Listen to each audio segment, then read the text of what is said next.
Fala pessoal, beleza? Professor Alexandro com mais um vídeo para vocês. Nesta aula vamos analisar o discriminante de uma equação do segundo grau. É isso, nós vamos analisar o valor do delta. Então não perca essa aula, fica comigo até o final.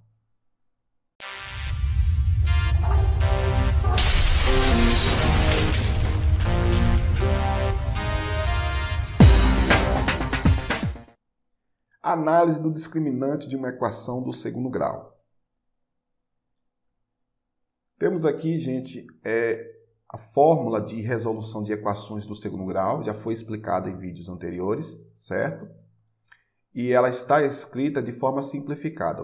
Note que o delta aqui, ele representa a expressão b ao quadrado menos 4ac, que ele é chamado de discriminante, beleza?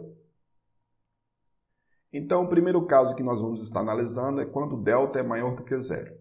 Então, quando delta é maior do que zero, a equação tem duas raízes reais e diferentes. Note aqui, nós temos aqui x1, que é menos b mais raiz quadrada de delta, tudo dividido por 2a, e x2 é menos b menos raiz quadrada de delta, tudo dividido por 2a. Então, essa fórmula aqui para x1 e para x2, ela foi tirada da fórmula geral, né? Note aqui, nós temos x igual a menos b mais ou menos raiz quadrada de delta, tudo dividido por 2a. Então, o mais é referente ao x1 e o menos é o referente a x2, tá bom? Para poder facilitar o entendimento. Então, vamos aqui para o exemplo. Nosso exemplo aqui tá aqui, x ao quadrado menos 5x mais 4 igual a zero. Quando identificamos os coeficientes, né, que é o primeiro passo, quando vai resolver uma equação do segundo grau, a gente parte para calcular o valor do delta, né? Foi o que foi feito aqui. Então, substituiu os valores aqui nos coeficientes, calculou o valor do delta, que deu 9. 9 é um número maior do que zero, certo? Então, quando chegamos aqui no resultado de delta, né? Normalmente partimos para o terceiro passo, que é calcular usando a fórmula, né? Calcular as raízes usando essa fórmula aqui, que foi o que foi feito, tá certo? Então, x igual a 5 mais ou menos 3, ou seja, raiz quadrada de 9 é 3, beleza? Tudo dividido por 2. Então, x1 aqui, note que o resultado, né, que é 5 mais 3, tá certo? Porque quando a gente substitui aqui, ó, x1 e dividindo por 2, o resultado deu 4. Já x2, certo? Que é o menos, tá certo?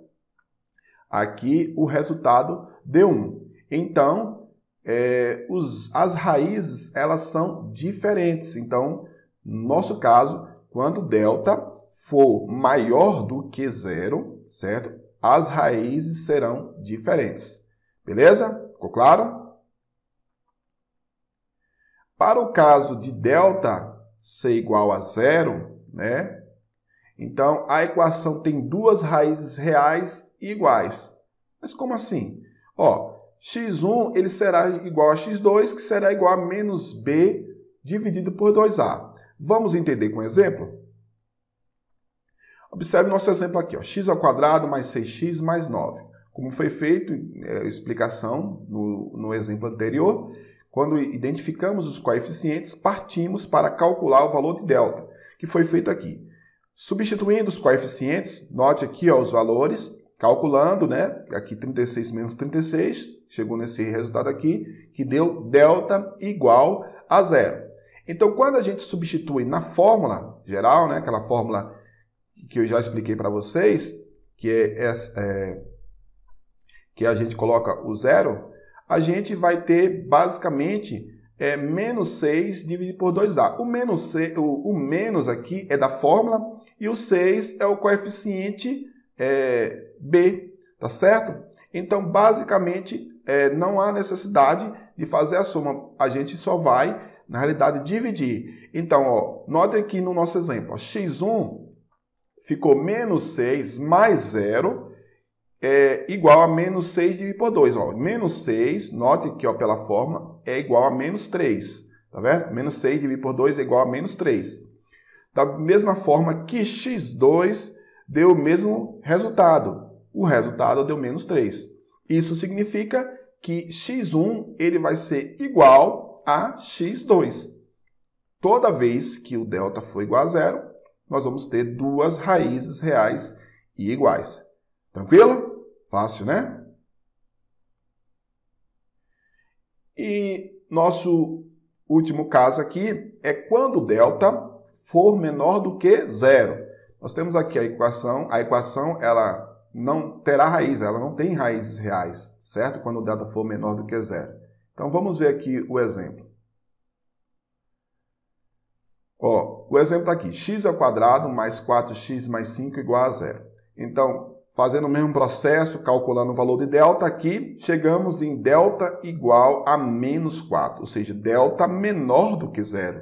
Então, quando o delta for menor do que zero, o que vai acontecer? A gente substituir o valor de delta na fórmula, né, nós vamos chegar nessa condição aqui, ó. Vai chegar aqui, substituindo na fórmula, né, menos 4, mais ou menos raiz quadrada de menos 4, né, dividido por 2 vezes 1. Aqui não será necessário a gente continuar, porque raiz quadrada de menos 4 não é um número real, tá certo? Então, não existirá raízes para essa equação. Ou seja, quando substituir um valor aqui, não vamos ter o resultado igual a zero. Beleza? Então, quando a raiz quadrada, né, ou seja, quando o delta for negativo, melhor dizendo, não há necessidade de prosseguir com a equação. Beleza? E aqui, de modo resumido, nós temos aqui o seguinte. Se delta for maior do que zero, temos duas raízes reais e diferentes, certo? Se delta é igual a zero, temos duas raízes reais e iguais. Agora, se delta for menor do que zero, a equação não tem raízes reais, certo? Então, aqui é uma forma resumida, 3 condições para o delta. Agora, uma observação que é importante. Deve-se ter o cuidado quando for calcular o delta. Muito cuidado, pois um pequeno vacilo no sinal ou numa multiplicação leva a um engano. Você pode, por exemplo, calcular o delta e no seu resultado do delta deu um valor positivo. Aí você fala, tem duas raízes reais. Só que por um descuido seu, o resultado não era para ser positivo, era para ser negativo. Então, pode ter muito cuidado, às vezes tem que ter muito cuidado em relação à questão de calcular o valor do delta. Beleza? Então é isso, pessoal. Espero que tenham entendido, tenham gostado e até ao próximo vídeo. Valeu!